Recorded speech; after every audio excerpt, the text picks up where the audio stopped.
Look at that. Look at that terrible mustache. Look at that. I wouldn't say that's so, terrible. That looks like something a lot of people would pay for, man. It's hitting exactly the kind of right areas there. That's very it grows in. I'm such a douchebag that my facial hair grows in the most douchebaggy way, just naturally.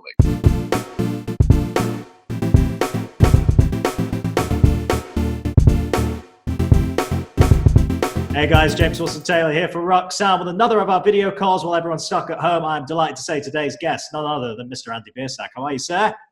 I'm doing all right. How are you doing? Not too bad, man. Not too bad. Hanging in there like I'm sure you are too. Is everyone safe and happy and healthy where you are right now? Yeah, I will say this, for the purposes of this call, I'm going to have to get used to the half a second delay between you speaking and me speaking. It's like I feel like we're on like a news broadcast where I'm waiting a little bit too long to hear you. No, I'm doing all right. We're hanging in there. My wife and I are both healthy. Our family has been healthy so far. We've been very fortunate in that regard. Just trying to be smart, doing everything we can. We live in Los Angeles, which is kind of now behind New York City is probably the second biggest epicenter in the country of cases and things that are going on. So. Yeah, we're just trying to be smart, go out only when we have to go to the grocery store or, whatever, like there's the essentials as you're allowed to go out and do. But other than that, we've just been inside and just, doing what we can. I think the main thing we've been doing is watching apocalypse movies. I don't know if that's masochistic or whatever. Wow, okay. I have seen this though. Like loads of people have been watching like Contagion's one of the biggest movies in the world right now. Like we watched Contagion like night one of quarantine. We've moved on. Like we just did the new Planet of the Apes trilogy of the last several years. We did Deep Impact. We did Independence Day. Like we've gone all the way back. We're going like 30 years back in the history of apocalypse canon. Nice, yeah. It's something to do, man. You got to keep yourself entertained. And the other thing I'm doing is I'm growing out my facial hair, which is here's the thing. By that I mean I cannot grow facial hair and never have been able to. I'm 29 years old, and then because of how bad my facial hair is, I have never let it go for more than say a week because I have this weird like John Waters pencil mustache, and then like what I describe as a pudding cup beard, where this looks like I dipped my chin in pudding, and so that has never been allowed to go on its own for this long, and I have not shaved now in 22 days, and this is where I'm at. Man, very nice. All right, fair play. Look at that terrible mustache. Look at that. I wouldn't say that's terrible. That looks like something a lot of people would pay for, man. It's hitting exactly the kind of right areas there. That's very it grows in. I'm such a douchebag that my facial hair grows in the most douchebaggy way, just naturally. Hey, you said douchebaggy, I said stylish, man. That's all right. My facial hair grows in like I'm trying to look like a Johnny Depp cosplay. Like that's how my facial hair naturally grows. So it's this little pencil mustache and like the soul patch and then the beard. And so we've got the goal is to go through the whole quarantine with my hair or with my facial hair. So that'll be at the end of it. We'll be up to like 48 to 58 days, somewhere in that range. So man, we'll see. We'll see. It's been a little game that my wife and I are playing at home to see where it goes. Yeah, interesting. Well, you never know. If it's never got past, a certain number of days, maybe you're going to come out full on beard going on. You never know. Maybe it just takes 40 days to kick in. You never know. We'll see. Wouldn't that be funny if the first 25 days was just this, and then the last 10 days was like full Grizzly Adams?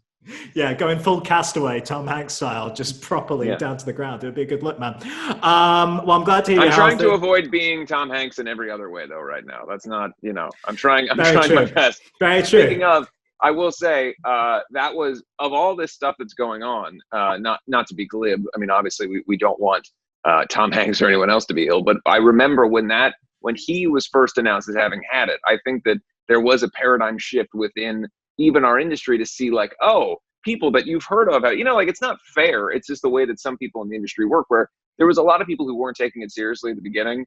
And we had a tour coming up and we had a lot of things that were going. And I would send emails to people saying, hey, what are we doing? What's the situation? And then we'd hear back, well, it's all going to be fine. And, our management, our people directly associated with us all took it seriously, but there were a lot of people who weren't. And then I remember literally the day that, I think it was the same day that it was announced that Tom Hanks had coronavirus and his wife, and also that the NBA was canceled or something. I think it was one of those things on the same day. And I remember suddenly then the next day I get all these emails. Hey, so I'm sure it wasn't directly related, but I think that there's something to be said for recognizable names or faces getting it suddenly changed the dynamic in the industry. And I think that is maybe one of the issues, maybe it shined a light on a little bit of an issue that we have culturally, where if there isn't a name or a face to associate with something, it isn't as real to some people.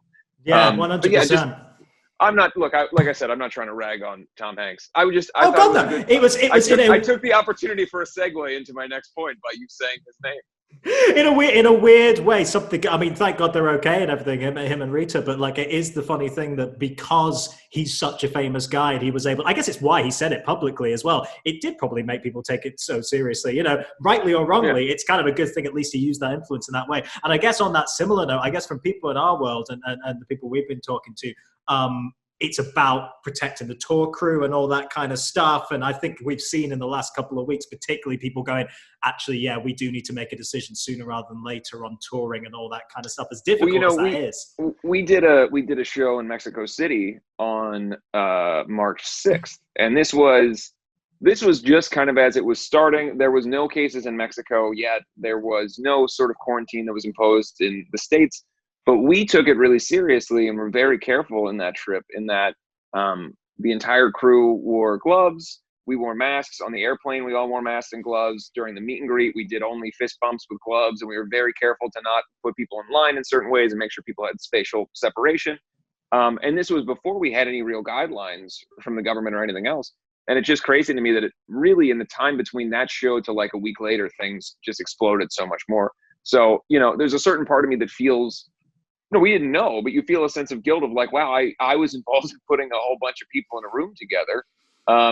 But at the time there wasn't enough messaging in terms of, particularly with our country, with the administration wasn't really telling anybody what was going on. At least not to the degree that there was any real sanctions being put on what you can do and that kind of stuff. So there is a certain element to where we felt a sense of like, there's a responsibility that we have and the whole touring community has to not subject our audiences to being in a situation that is uncomfortable for everyone. And that this is obviously long before we knew the extent of what it would become. But the conversations that we were having early on were, even if this is something that is fixable quickly, or it's not as bad as people are saying or whatever else, is it something we really want to even subject people to?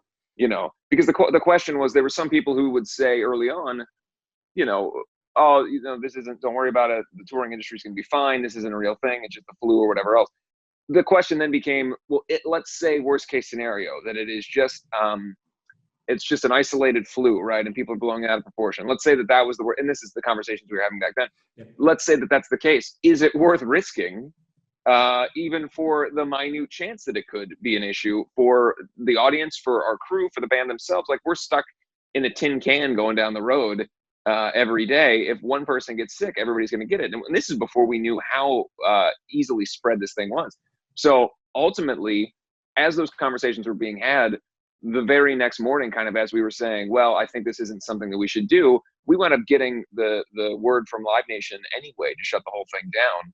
And we really had no choice in the matter. And to me, it was the right move because, again, as stupid as it sounds, seeing Tom Hanks and, you know, recognizable names, seeing the NBA, seeing the MLB in the United States, seeing all these different large organizations and entertainment industry associated organizations that were shutting down, or movie productions that were shutting down because crew could potentially get it and the cast could get it and everything else. It just became so obvious. I started sending emails to people saying, look, there's not really much of a difference between what job we do and what that is in terms of the association directly near people.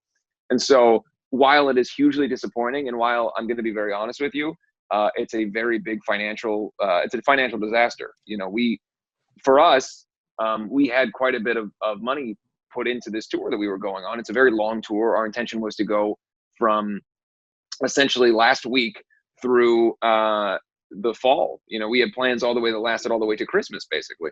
And that's a huge investment to go from the band not touring for 2 years. We built a whole new stage situation. We had all this stuff, and it's, you know, little things. The day before this got all announced, we were trying to figure out whether we could get our money back on things like a giant lighting truss that we had to buy and all these other things that are non-refundable. You know, obviously you want to pay people for the work they've done. So we had to pay everyone out for the work that was done on the light show and pre-production and everything else, all for a tour that wasn't happening. So I'm not trying to say woe is me. But No, the no, no. reality But is, that is the reality. You're absolutely right, and you're yeah, right to point it out because I think you're far from alone in that. And as we've seen, just in the widespread industry, both bands over here and over where you are, it's a really, really tough time. And we've just got to hope that when this does get sorted out and people are back on the road, fans keep showing up and everyone's able to actually support the scene and support live music because yeah. it's so important when we don't want to see it go away. Well, but see, that's what I'm saying is that in the context of that, where that there's money loss and there's the other things, I was still relieved to know that we would not be part of furthering something like this and getting more people sick and being a part of something that could be so awful for so many people, let alone ourselves. So while there's a huge level of disappointment, and I think for the most part, and I'll say this, I would imagine that I'm composite of many other individuals who were in arts-related projects. The audience has been very understanding. We have nothing but people saying, totally get it, absolutely. I don't want to get sick. I don't want you guys to get sick. Let's all stay home. So for the most part, with the exception of a few people who are always going to be mad at you just about anything, we've had a very positive response. But even if the response was overly negative, I don't think that it would have made any difference in the decision-making, even if Live Nation had not come down and said, this is what you have to do. I believe that the way things were trending anyway, the decision would have been made on our end to try to pull things as best we could. Now, the problem with the timeline was we're on tour within this moment. We're on tour with these other bands. Live Nation has to give us our marching papers, what we can say and all that kind of stuff. So there was like a delay between shit's getting canceled and us being able to say anything publicly. So my goal was to try to put something out there and say, hey, we're working to reschedule. And we are. Right now, sitting here, I have a plan for when this tour will start again. That's great. I don't know if that plan is going to play out because every day something new happens. But as of right now, there's a start date, there's an end date, and there's a start date of the next tour. That's great. I can't say anything yet because every day we find out new news about what, you make plans and whatever, Batman laughs. Yeah, of course. Always the way. But no, you're right. It's the sensible decision, and I'm glad plans are still in place. And we'll just see what happens as everyone is having to do at the minute. But it's good to know things keep moving on. And the other thing that keeps moving on that can't stop in these situations is the music itself. And I'm kind of really glad to actually still have technology like Zoom, so we can actually have these conversations because there's loads to catch up on with you, man. I mean, like you say, the band are back after a couple of years away. And it seems like a really, really exciting time. Talk to me first about where you managed to fit in the new Black Veil music, because we kind of talked about it a bit before, but obviously you've been in solo mode for a while. How and when did the new Black Veil Brides material actually start coming together? By the time I last spoke to you in London, I had kind of a plan for how things were going to come together on that tour. Basically, as soon as Disrupt was over, we hit the ground running with the new kind of era of the band. The plans were all in place. We had significant, obviously, a situation where you're adding a new member to the band and all the things that go along with that. There were conversations that were had prior to that tour starting. The members that were myself and Cece and Jinx and Jake, we had lunch multiple times to discuss what the plans were, what we wanted to do prior to me leaving on that tour. And then kind of while I was on the summer tour in the States, the Disrupt tour, and then in the UK doing the headline tour, there was significant plans that were kind of being put in place. Come August, Lonny, who was playing guitar for me at the time in my solo project, I told him, basically, he was from Vancouver. He is from Vancouver. He went back home and I said, hey, I'm going to need you to come back here in about a week. And I wouldn't tell him why. And just because if anybody that knows or has seen anything from Lonny, he is certainly the sweetest person in the whole world and definitely the most gullible person of all time. And I took advantage of both of those characteristics because I wanted the big reveal. But so I had spoken to the band about how I thought he was the right fit. One of the things that's important about him is that he's a massive fan of the band and has been for years. This is his favorite band in the world. And so, I didn't even know until later on, after I'd already asked him to be in the band, that he has "In the End" lyrics tattooed on his arm. And no he's way. just this, yeah, it's crazy. I had no idea. Hang on, let's pause on there for a second. That's absolutely wild. He's in the band and suddenly you realize he's got your own song lyrics tattooed. That's the thing, is that he didn't tell me, and he's got a full sleeve, and so within the context of the sleeve is script lyrics, but he never told me because he didn't want to make me uncomfortable, because that's the kind of guy he is. He wants to that's huge. He doesn't want to make you feel so it's the story of hiring him is sort of funny, and I'll tell an abridged version. But I about a year ago this time, I had my appendix taken out. I had to fast track the process of hiring the band from basically my hospital bed for my solo tour that was coming up in a matter of like days. For some reason, my major physical events always occur within days of going on a tour.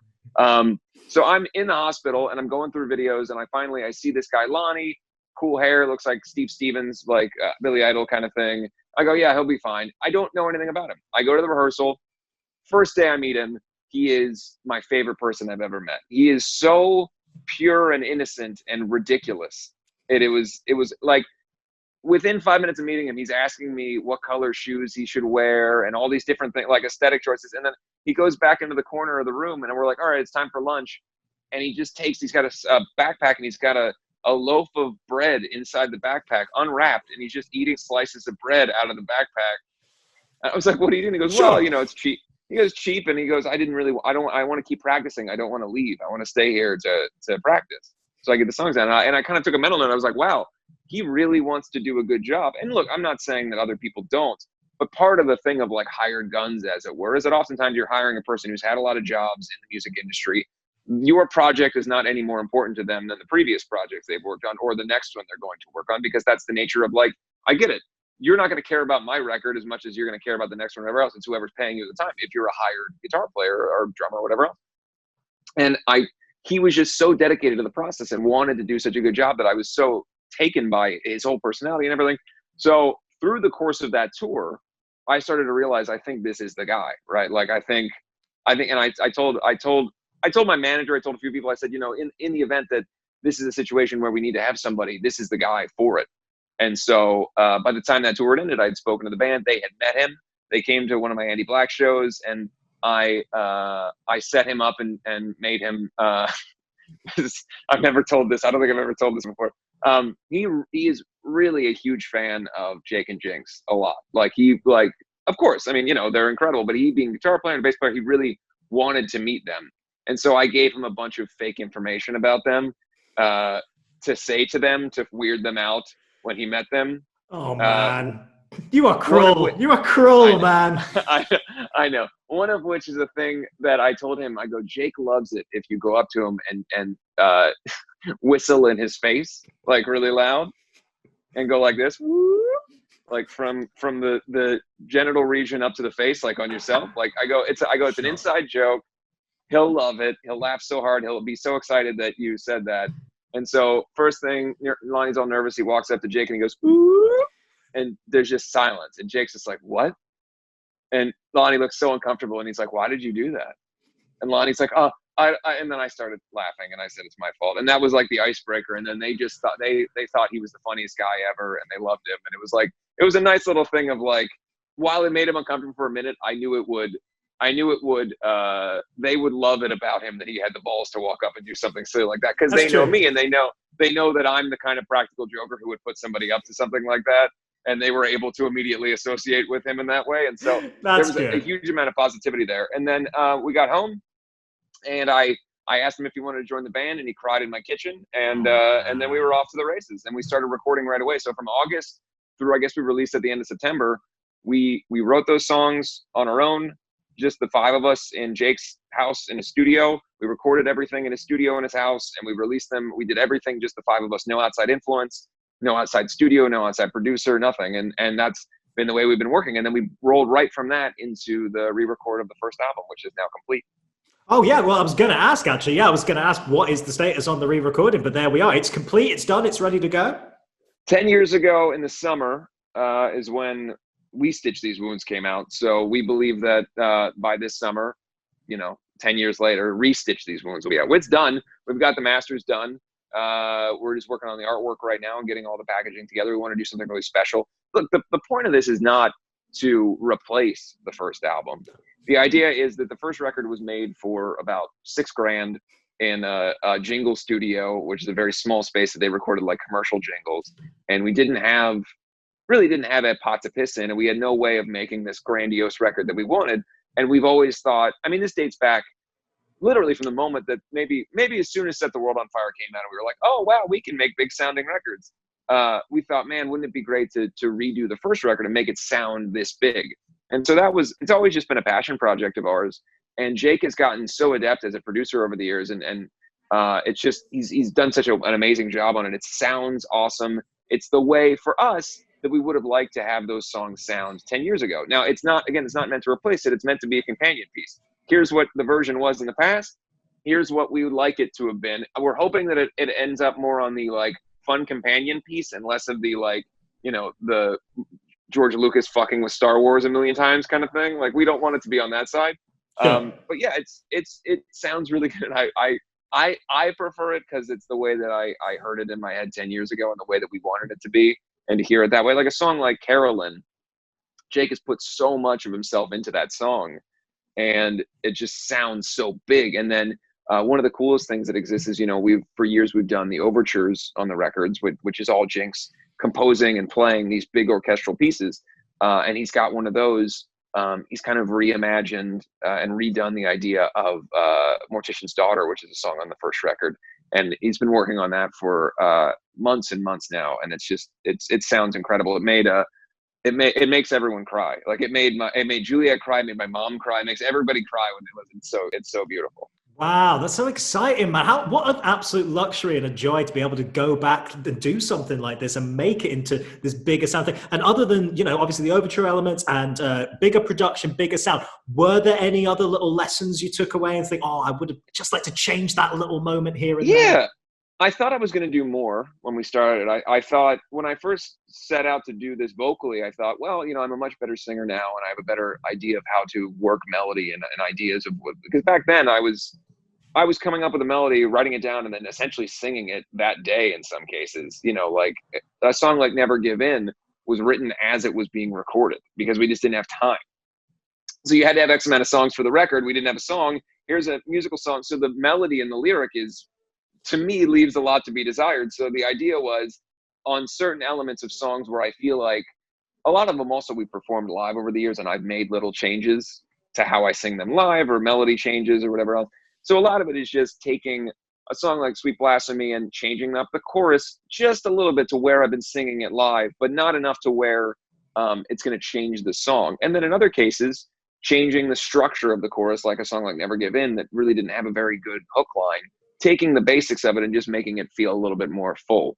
And in some cases, I didn't touch it at all. In some cases, I just sang it exactly how it is on the first record, because even though I wanted to have newness for everything, some of the songs didn't call for it. And I felt like if it's not broke, there's no reason to try to bang it over the head. You know what I mean? Like it is what it is. It's good for me to be able to try my best to sing it better now, but there's no reason to ruin the melody that existed. I will say this, some of the melodies that I wrote on that record are the most confusing fucking things ever. Like, I don't know what in the world, like so many, because I'm singing primarily in my lower register, because I couldn't really have much ability to sing any higher back then. I kind of stayed to this kind of lower line. But within that, I'm doing so many weird little changes and like flourishes on words that we would listen back and I go, what in the fuck what was this? But that's the way it is. So we try to replicate that as best as possible. Awesome, man. Oh, it's so exciting. Really can't wait to hear that. And you're saying you think in summer in time for the anniversary, that's still the plan? I know everything's obviously schedule-wise a bit crazy, but that's the plan still. I mean, look, if we have to release it only digitally and wait on a physical product, because obviously factories and everything else, it's very difficult to get that kind of stuff done right now. My goal is to get it out. So obviously, I mean, look, I can say whatever I want. There's a label at play. There's other, there's decisions that are made outside the realm of my abilities to be able to decide what's happening. But from the band's perspective and what we want, once we have the artwork and the packaging the way we want it, to be able to present it to the audience as like, this is a worthwhile 10-year retrospective, I think we're ready to put it out whenever we can.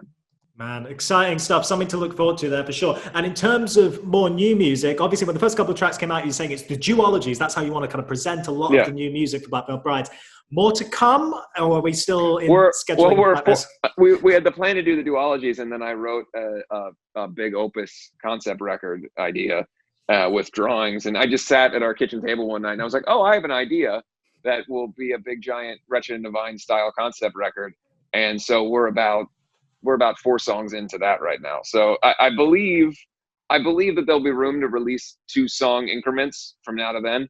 But right now, I mean, I'm so invested just on a creative level into this new concept that we have, and designing character elements and costumes and all that kind of stuff. It feels to me like, I haven't had this level of inspiration for something that we've done since probably Wretched and Divine. And so I'm really excited to kind of see where this goes. And everybody says it, right? Where they go, oh, we've never been happier. Like, there is a huge excitement in the band. And I think people who have been around us, who have seen our interviews recently or saw us in Mexico, we've never had more fun on stage. We've never enjoyed ourselves more.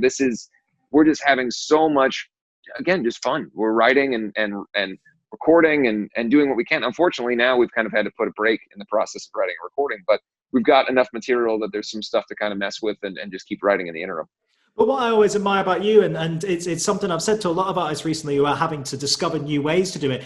You know, your band's always been about community, and it was the same with the Andy Black stuff. It's about building worlds musically, but then also building worlds within the fandom and making sure there's those connections there. And part of that is online. And whether that's doing documentary style stuff on Patreon, whether that's your podcast, whatever else it is, it feels like even though, you know, recording might be a little way off or a little bit detoured at the minute, you're still finding ways to communicate directly with the fans, right? Well, yeah, I mean, I'll be honest with you. We're very fortunate that things like the Behind the Veil documentary series got started when it did. We're very fortunate that my cousin, who's been like my brother my whole life, and my best friend Pat, they're the guys who work with me on the podcast, and they're also the guys who are doing the documentary series. The fact that I have them as people in my life has been incredibly fortunate. The fact that they've been able to put together all this stuff is great. But at the end of the day, and it may sound cliche to say, but if people don't give a shit about you, it's very hard to release things, right? Like you can put something out every day until the cows come home, but if nobody cares about it, it's a lot less fulfilling and certainly not financially viable. But we are very fortunate in that after all these years, people still care to the degree that we can have things like podcasts and documentaries and all these things that people care about. And I'm just so thankful that in a situation like this, people really are interested in what we have to say or how we can entertain them.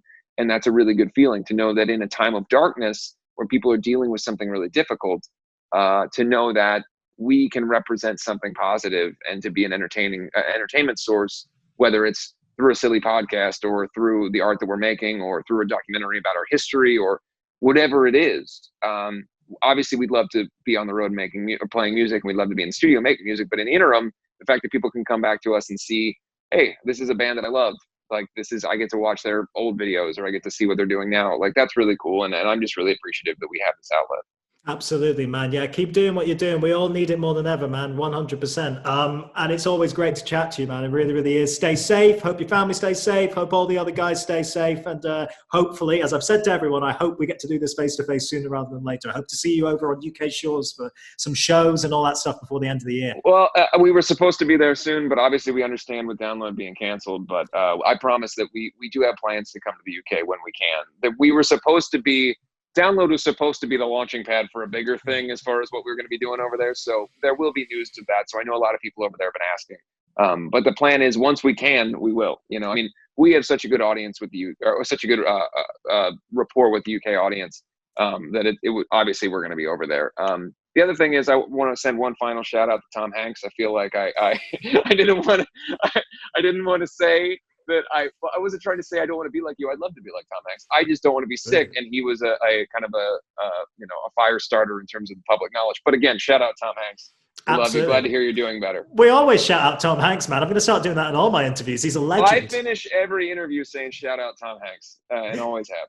I'm going to call you up on that now. I'm going to watch every future interview and make sure you're shouting out Tom Hanks right at the end. I'll have to find a way to get it into conversation. Like, yeah, you know, the new record's coming out. Shout out Tom Hanks, and it's going to be great. Like, I just throw it into something else I'm saying. It's an easy sign off. I think it works very well. Well, next time you see me, I will have a full beard and mustache, and my hair will be crazier. I'm waiting for this. Yeah. Right, so bare minimum, I want you posting updates on your social. Now that I know, I'm going to be keeping a close eye week by week and see how this progresses. Well, how about we talk in a month and we can see where we're at? You can get an update. You're on. You're on. We'll chat in a month and we'll exchange shaving tips. All right. Good to see you. Sounds good. All right, bud. Good to see you. Appreciate it. Bye. Cheers, everybody.